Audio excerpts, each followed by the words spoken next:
Hello बच्चों, कैसे हैं आप। स्वागत है आपका डिपार्टमेंट ऑफ एजुकेशन की इस 15 अक्टूबर की वर्कशीट में। जैसा कि आप देख सकते हैं, वर्कशीट क्लास 9th के लिए है। इसका नंबर 44 यानी कि 44 है और ये सामाजिक विज्ञान की वर्कशीट है जिसमें हम इतिहास का पार्ट 3 कर रहे थे। नाजीवाद और हिटलर का उदय चैप्टर का नाम है, उसकी दूसरी वर्कशीट है ये। तो चलिए इसको स्टार्ट करते हैं।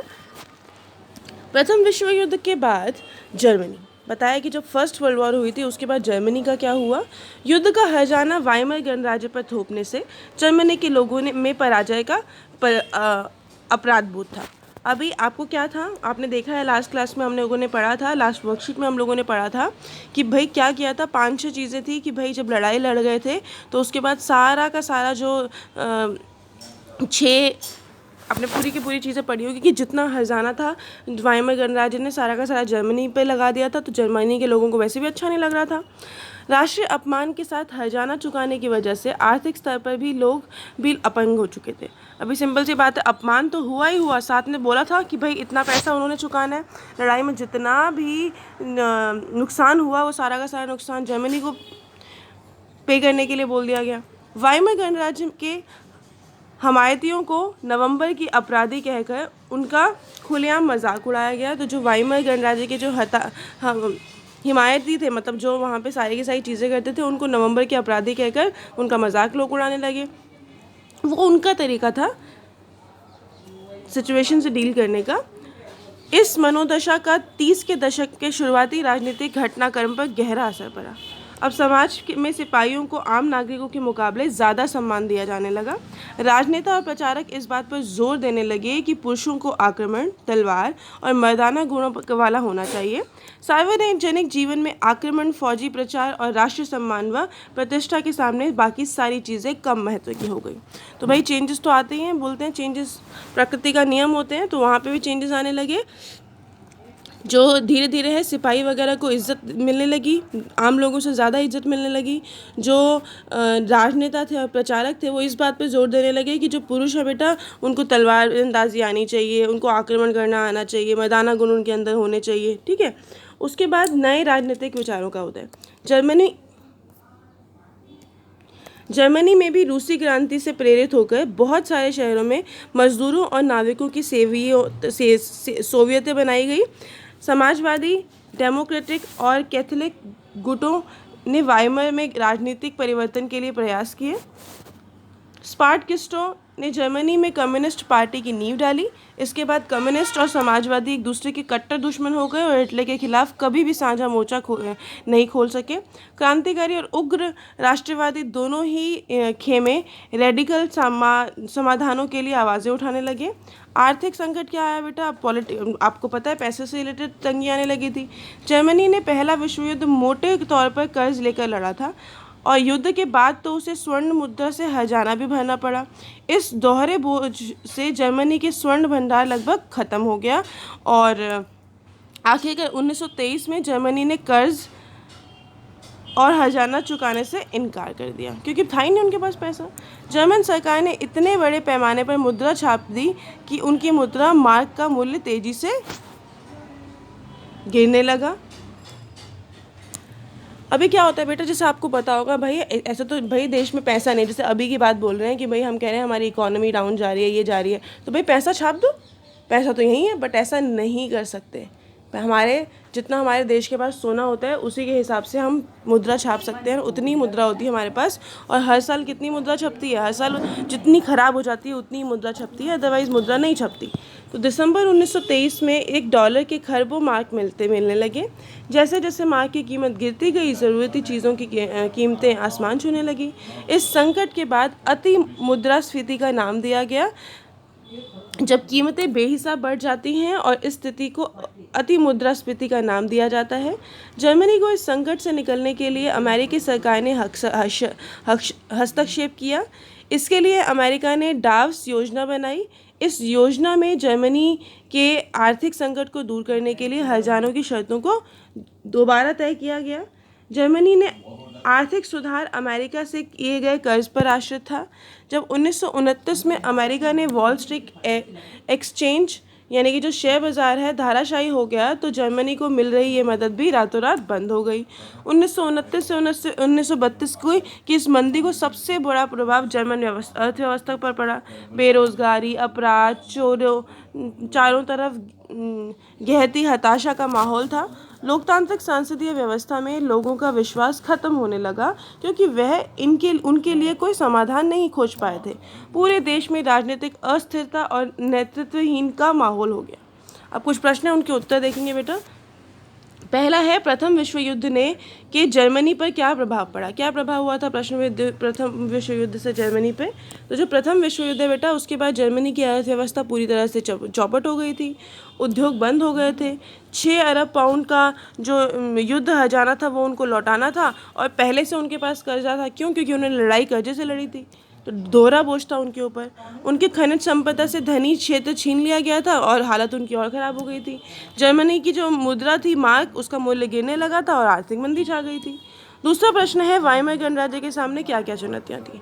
तो बेटा, जर्मन राष्ट्र के गौरव को लौटाने की चुनौती थी, बेरोजगारी की चुनौती थी, महंगाई की चुनौती थी और आर्थिक विकास की चुनौती थी। फिर है, प्रथम विश्व युद्ध के बाद जर्मनी में आए राजनीतिक विचारों के क्या कारण थे। तो जर्मनी की प्रथम विश्व युद्ध, पहले तो वो विद्युत युद्ध हार गए थे। वर्साई का जो अपमानजनक संधि थी वो थी, लोगों ने उसको अपोज किया था। बेरोजगारी और कीमतें बढ़ती चली गई थी, और वाइमर गणराज्य की जो अलोकप्रियता थी वो बहुत ज़्यादा बढ़ गई थी। अगला प्रश्न है, प्रथम विश्व युद्ध के बाद जर्मनी में किस तरह के सामाजिक विचारों की प्रमुखता दी गई। तो प्रथम विश्व युद्ध के बाद समाज में सिपाहियों को अधिक सम्मान दिया जाने लगा। इस बात पर भी जोर दिया जाने लगा कि पुरुषों को आक्रमण, तलवार, ताकतवर होना चाहिए। राष्ट्रीय गौरव और प्रतिष्ठा के आगे बाकी चीज़ें फीके पड़ गई। लास्ट प्रश्न है, यदि कोई सरकार प्रतिवर्ष अनियंत्रित रूप से लाखों रुपए छापती है तो इसका क्या परिणाम होगा। अगर कोई सरकार ऐसा करेगी तो रुपए का मूल्य गिर जाएगा और महंगाई बढ़ जाएगी। इसी के साथ हमारी 15 अक्टूबर की हिंदी मीडियम की वर्कशीट कंप्लीट होती है। इंग्लिश मीडियम की देख लेते हैं। Nazism and rise of Hitler, आपका हिस्ट्री का चैप्टर 3 है, वो हमने शुरू किया था पिछली वर्कशीट से, उसी को कंटिन्यू कर रहे हैं। Germany after First World War, क्या हुआ था जर्मनी में First World War. The infant Weimar republic was being made to pray for the sins of old empire. They carried the burden of war guilt and national humiliation and was financially crippled by being force to pay compensation. बोला है जो Weimar Republic था बेटा, उन्होंने क्या किया था, उन्होंने सारा का सारा युद्ध का जो भार था वो जर्मन के ऊपर डाल दिया था। उनके ऊपर बर्डन था, किसका, 2 बर्डन थे। एक तो भाई पैसा नहीं था उनके पास, फाइनेंशियली बहुत ज़्यादा वो अनस्टेबल से हो गए थे, एंड दूसरा ये कि उनको ह्यूमिलेशन थी बहुत ज़्यादा। ह्यूमिलेशन मतलब सिंपल सी बात लगाओ ना यार, कि भाई उनको बोला गया कि तुम रिस्पॉन्सिबल हो, यू आर रिस्पॉन्सिबल, तो ह्यूमिलेट तो होंगे ही। और सपोर्ट ऑफ वीमर रिपब्लिक वर, अब उसके बाद क्या था, जो सपोर्टर्स थे वीमर रिपब्लिक के, उनको मॉकिंगली उनको कहा जाने लगा, नवंबर क्रिमिनल्स कहा जाने लगा लोगों के द्वारा। This mindset had a major impact on a political development in early 1930s। अब चेंजेस तो आएंगे पॉलिटिकल डेवलपमेंट में इसकी वजह से। सोल्जर्स को बेटा ज़्यादा इंपॉर्टेंस मिलने लगी सिटीजन से। जो पॉलिटिकल एंड जो पब्लिक लेट था बेटा, उन्होंने बोला कि भाई लोग, जो आदमी होना चाहिए ना, वो एग्रेसिव होना चाहिए, स्ट्रांग होना चाहिए, मास्कुलिन होना चाहिए, ठीक है। And aggressive war, propaganda and national honour occupied centre stage in the public share living everything behind. बोला जो एग्रेसिव वॉर थी, जो लड़ाई थी वाला प्रोपेगेंडा था, और जो नेशनल ऑनर था, भाई नेशनल ऑनर का मतलब हो गया कि भाई राष्ट्र का गौरव, एक तरीके से वो मेन मोटो बन गए वहाँ पे। फिर है rise of political ideas, taking inspiration from Russian revolution, Soviets of workers and sellers were establish in many cities of Germany. तो उसके बाद बोला गया रशियन रेवोल्यूशन के बाद वर्कर्स एंड सेलर्स ने अलग अलग सोवियट्स बनाए बेटा, अलग अलग सिटीज़ में। Societies, democrats and Catholics try to change the political setup in Weimar Republic, उन्होंने चेंज करने का ट्राई किया। Spartacists found the communist party of Germany, उन्होंने जर्मनी में कम्युनिस्ट पार्टी खोली। उसके बाद communist and socialist henceforth become irreconcilable enemies and couldn't make common cause against Hitler. उसके बाद वो दोनों अलग अलग गुटों में बट गए। उसके बाद both the revolutionaries and militant nationalist craved for radical solution, और उन्होंने बोला कि भाई ऐसे कोई रेडिकल सोल्यूशन होना चाहिए इस समस्या से निपटारे के लिए। इकोनॉमिक क्राइसिस अब आपको पता ही है कि भाई डबल उनके ऊपर प्रेशर था। पहला प्रेशर तो क्या था कि भाई उन्होंने लड़ाई ही कर्जे से लड़ी थी, और दूसरी चीज़ ये थी कि उनके ऊपर सारा का सारा बर्डन डाल दिया कि भाई तुम रिस्पॉन्सिबल हो, तुम दोगे 6 बिलियन रुपीज़, 6 बिलियन तुम दोगे, ठीक है। तो इससे क्या हो गया, उनके ऊपर बहुत ज़्यादा लोन हो गया। उसके बाद जो अच्छा एरिया था वो भी सारा का सारा बाकी देशों मतलब लड़ाई के बाद उनसे एज कंपनसेशन छीन लिया गया था। तो बहुत दिक्कत का सामना आने लगा।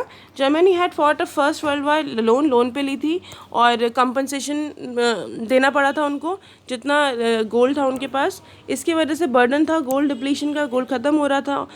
1923 में क्या हुआ था, उन्होंने भाई जब उनके पास पैसा ही नहीं था उन्होंने बोला हम लोन नहीं दे सकते, बहुत ज़्यादा हो गया।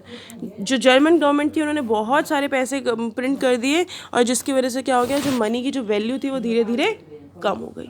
अब मनी की वैल्यू जो कम हो गई बेटा,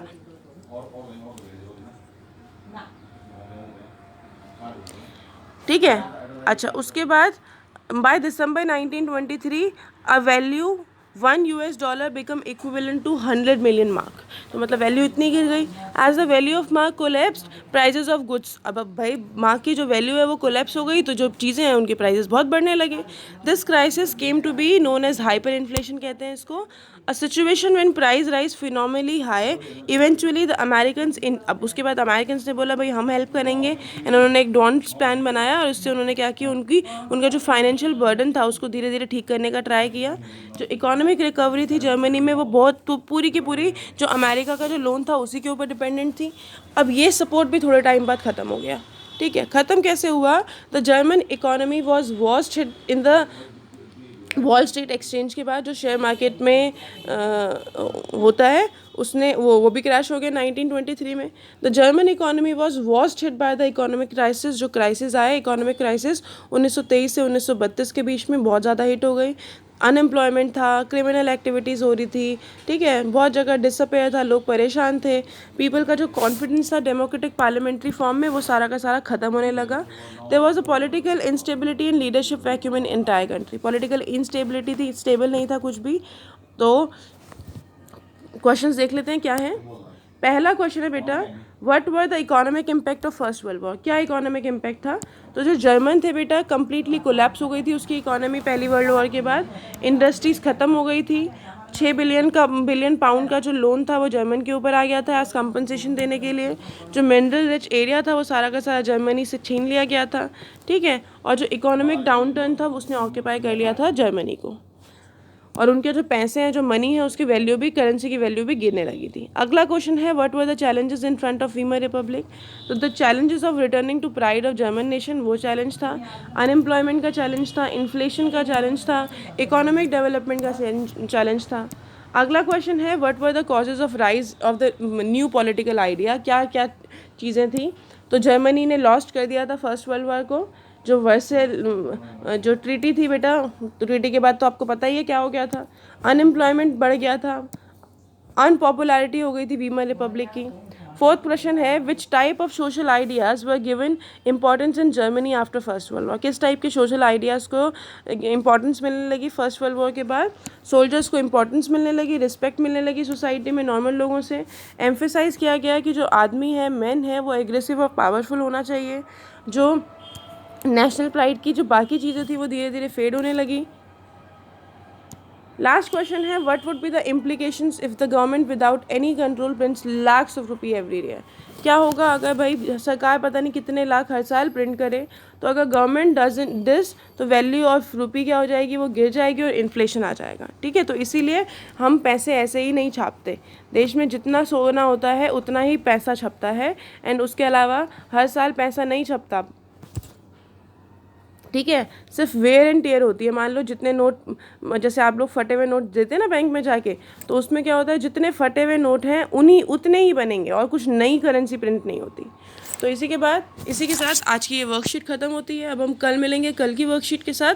तब तक के लिए stay healthy, stay safe, take care.